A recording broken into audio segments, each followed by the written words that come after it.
Capacitor संधारित्रों का संयोजन। अब देखो संयोजन आपने 10th में पढ़ा होगा तो वायर्स का, तार का, ठीक है, उसमें आपने पढ़ा होगा दो टाइप के होते हैं, पैरेलल और सीरीज। हिंदी में हम कह सकते हैं समांतर क्रम और श्रेणी क्रम।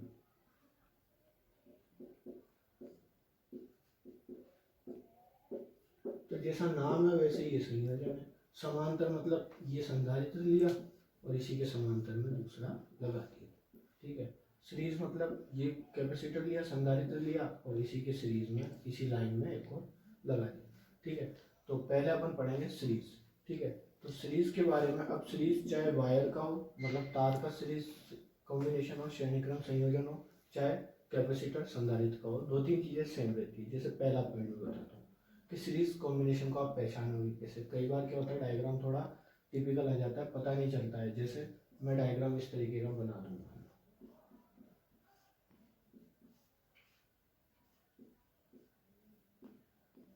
तो आपको लगेगा ये दोनों पैरेलल है, पर ये एक्चुअली सीरीज में है। तो आप कैसे पता लगाओगे? देखो सिंपल सा तरीका है। जब हमने ये दो कैपेसिटर ले लिए, ठीक है, तो जब दोनों कैपेसिटरों का सिर्फ एक एंड आपस में कनेक्टेड हो तो हो जाता है सीरीज। और जब दोनों एंड, दोनों सिरे आपस में जुड़े हुए हों तो हो जाता है समांतर। सिंपल। यहाँ पर सिर्फ एक सिरा जुड़ा हुआ है दोनों का, जबकि यहाँ पर दोनों जुड़े हुए हैं। तो यहाँ मैं लिख देता हूँ a kind of combination in which only one end of two continuous capacitors is connected। ऐसा संयोजन जिसमें दो क्रमागत या कंटिन्यूअस का मतलब एक के बाद क्रमागत संधारित्रों की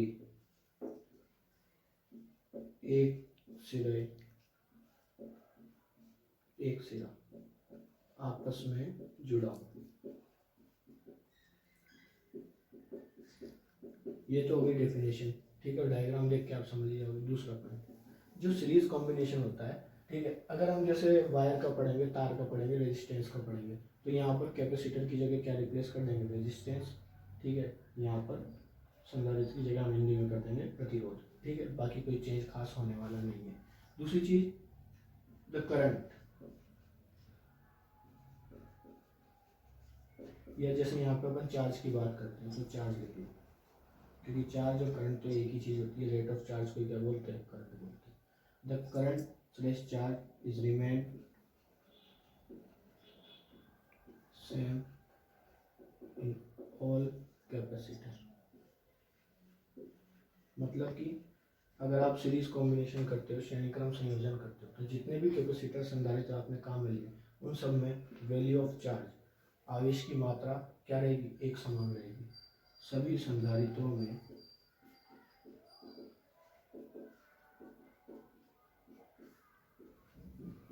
आवेश का मान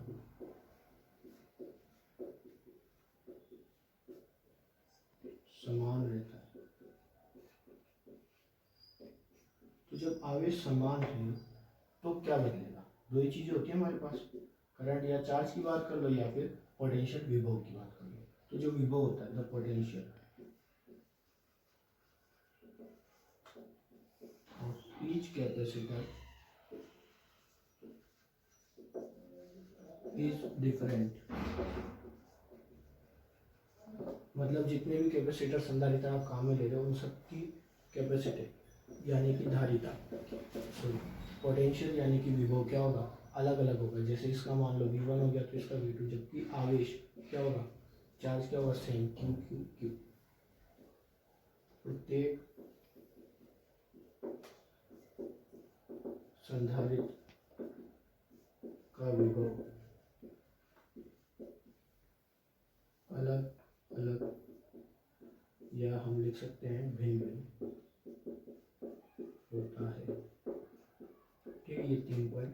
एक और पॉइंट है जो जब अपन इसकी तुल्य धारिता या इक्विवेलेंट कैपेसिटेंस, मतलब पूरा जो कॉम्बिनेशन आपने बनाया उसकी कैपेसिटेंस कितनी फैराड की बनती है, यानी कि हम कह सकते हैं कि जैसे हमने 10 कैपेसिटर संधारित्र काम में लिए, इनकी जगह अगर एक ही कैपेसिटर संधारित्र काम में लेना है तो कितनी धारिता का काम में लेंगे, उसे बोलते हैं तुल्य धारिता या इक्विवेलेंट कैपेसिटेंस। वो निकालने के बाद आपको एक चौथा पॉइंट और बताएंगे। ठीक है, फिलहाल ये 3 ही। अब देखो अपन निकालते हैं इक्विवेलेंट कैपेसिटेंस 1। तो जैसे अपन ने बात की थी कि भाई पहला पॉइंट था अपना एक एक टर्मिनल जोड़ना है, तो मैंने एक एक टर्मिनल जोड़ दिया। एन कैपेसिटर मतलब कितने भी आप लगा सकते हो, तो अपन ने एन तक ले दिया। ठीक है, और जिनकी कैपेसिटेंस यानी कि धारिता भी क्या अलग अलग, जैसे पहले की मान ली C1, दूसरे की C2, तीसरे की C3 और फिर Cn तक। और हमने दूसरा पॉइंट बात किया था कि चार्ज जो होगा वो क्या रहेगा, सेम। तो क्यू चार्ज है, इसका भी क्यू, इसका भी क्यू, इसका भी क्यू और इसका भी क्यू। ठीक है, लेकिन पोटेंशियल क्या होगी, अलग अलग, V1, V2, V3, Vn। अब अपन ने पढ़ा है कि कहीं भी पोटेंशियल जो होती है, ठीक है, किसी भी सिस्टम की टोटल पोटेंशियल वो उस सिस्टम में प्रेजेंट सभी पोटेंशियल की अलजेब्रिक एडिशन के इक्वल होती है। यानी कि किसी भी निकाय की कुल विभव कितना होता है, उसमें उपस्थित हर विभव के बीजगणितीय योग के बराबर प्रत्येक विभव। तो हम यहाँ बात करते हैं टोटल पोटेंशियल ऑफ सर्किट।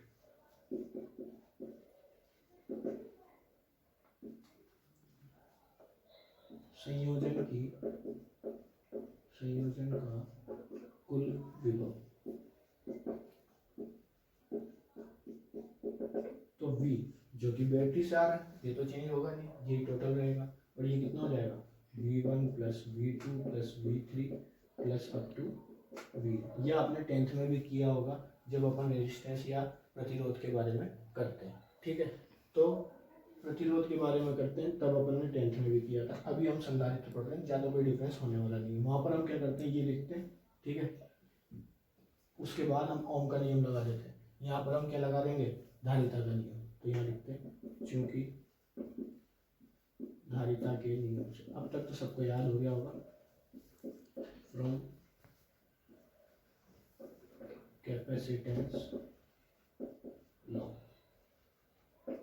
क्या कहता है कैपेसिटेंस लॉ,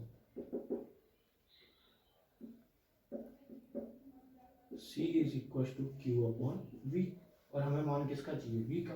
तो हम यहाँ से क्या लिख सकते हैं, V is equal to Q upon C। ये इसको दे दो आप चाहो तो समीकरण 1, इसको दे दो समीकरण 2, नहीं भी दोगे तो भी कोई फर्क नहीं पड़ेगा। अब हम यहाँ करते हैं इसको सॉल्व। तो समीकरण 1 व 2 से फ्रॉम इक्वेशन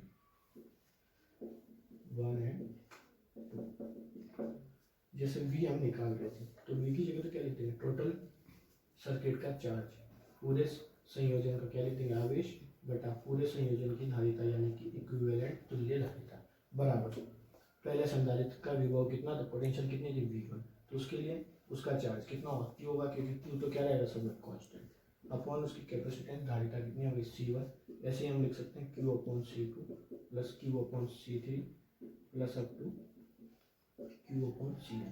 यहाँ से सबसे कॉमन आ जाएगा Q, तो Q अपॉन C इक्विवेलेंट तुल्य Q 1 upon C1 plus 1 upon C2 plus 1 upon C3 plus up to 1 upon Cn। तो Q से Q क्या हो गया, कैंसिल आउट। तो यहाँ पर हमारे पास आ गया ये एक नंबर, ये पेज नंबर 2, ये पेज नंबर 3। ठीक है, तो यहाँ पर हमारे पास तुल्य धारिता कितनी आ गई, equivalent capacitance 1 upon C1 plus 1 upon C2 plus 1 upon C3 plus up to 1 upon Cn। ठीक है, ये कैपेसिटेंस आ गई। ठीक है, अब मैंने आपको बताया था कि एक 4th पॉइंट और होता है इसका, वो उसके बारे में बात करते हैं। जैसे इसके लिए एग्जांपल लेना पड़ेगा अपने को। जैसे मान लो ये जो कैपेसिटर है, इसकी कैपेसिटेंस हमने मान ली 1 फेरेड, इसकी 2 फेरेड, इसकी 3 फेरेड, 3 ही कैपेसिटर पर अभी काम में लेंगे। तो जो तुल्य धारिता आएगी C इक्विवेलेंट, वो क्या आएगी, 1/1 प्लस 1/2 प्लस 1/3। ठीक है,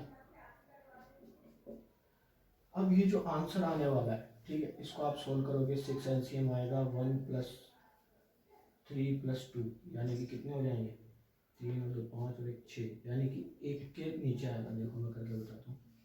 6 एलसीएम ले लिया, ठीक है। यहाँ पे क्या आ गया 6 + 3 + 2, तो ये अपने हो गया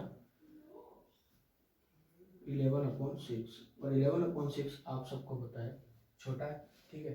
तो जो कैपेसिटेंस आ रही है और ये जो वैल्यू आया ये किसका है, 1/c इक्विवेलेंट। इक्विवेलेंट का कितना होगा, इसको इन्वर्स करना पड़ेगा। यहाँ पे कई बार क्या होता है गड़बड़ कर जाता है, आप जैसे न्यूमेरिकल आता है आप इतना निकाल के छोड़ाते हो, इसको लिख देते हो आंसर 11/6 फेरेड, जबकि ये कितना होगा 6/11 फेरेड। तो ये जो आएगा वो ऑब्वियसली लेस देन 1 आएगा। और 1 क्या था, इस कॉम्बिनेशन में जो हमने कैपेसिटर काम में लिए, संधारित्र काम में लिए, उनमें सबसे छोटे मान से भी छोटा आया। इसका मतलब क्या हुआ, इसका मतलब हुआ हमारे पास कि जब हम सीरीज कॉम्बिनेशन यानी कि श्रेणी क्रम संयोजन करते हैं तो तुल्यधारिता इक्विवेलेंट कैपेसिटेंस जो होती है वो न्यूनतम धारिता वाले संधारित्र मिनिमम कैपेसिटेंस वाले कैपेसिटर से भी क्या आती, कम आती है। यानी कि अगर आपको कहीं पे बड़े कैपेसिटर काम में लेकर कैपेसिटेंस को कम रखना है तो आप कौन सा कॉम्बिनेशन करोगे, सीरीज कॉम्बिनेशन श्रेणी क्रम संयोजन, ठीक है। तो चौथा पॉइंट मैं यहाँ लिख देता हूँ।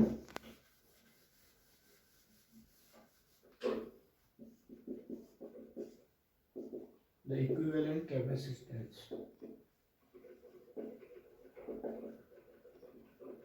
is less than the capacitance of minimum capacitor.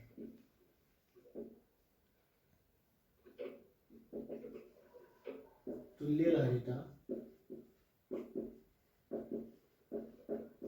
न्यूनतम धारिता वाले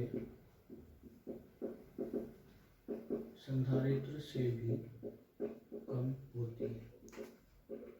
तो अगर ये 4 पॉइंट आप याद रखोगे तो आप सीरीज कॉम्बिनेशन आसानी से बना सकते हो, ठीक है। मेन फॉर्मूला ये है हमारे पास, और यहाँ पर ध्यान ये रखना है कि जब एंड में आंसर आ जाए तो उसको इन्वर्स भी करना होता है, क्योंकि हमें सी इक्विवेलेंट चाहिए ना कि 1/c इक्विवेलेंट, ठीक है। अब इसमें कुछ एक्सेप्शन, कुछ स्पेशल केस मैं आपको बता देता हूँ, ज़्यादा खास है नहीं, एक ही स्पेशल केस है। जैसे अगर सिर्फ 2 ही देते तो हम तुरंत आंसर कैसे निकाल सकते हैं, ठीक है।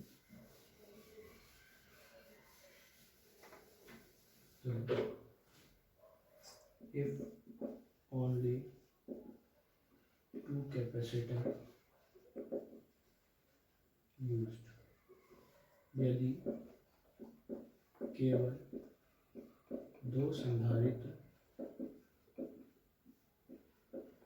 उपयोग में लिए जाए, तो सीधी सी बात है तुल्यधारिता इक्विवेलेंट कैपेसिटेंस कितनी जाएगी, 1/C1 + 1/C2। इसमें अगर हम एलसीएम लेंगे तो आ जाएगा C1 × C2, यहाँ आ जाएगा C2 + C1, और ये 1/C इक्विवेलेंट का वैल्यू। तो इसको अगर सीधा करके लिखेंगे तो अपने पास आ जाएगा C equivalent = C1 C2/C1 + C2, ठीक है। ये स्टैंडर्ड फार्मूला है 2 कैपेसिटर्स के लिए।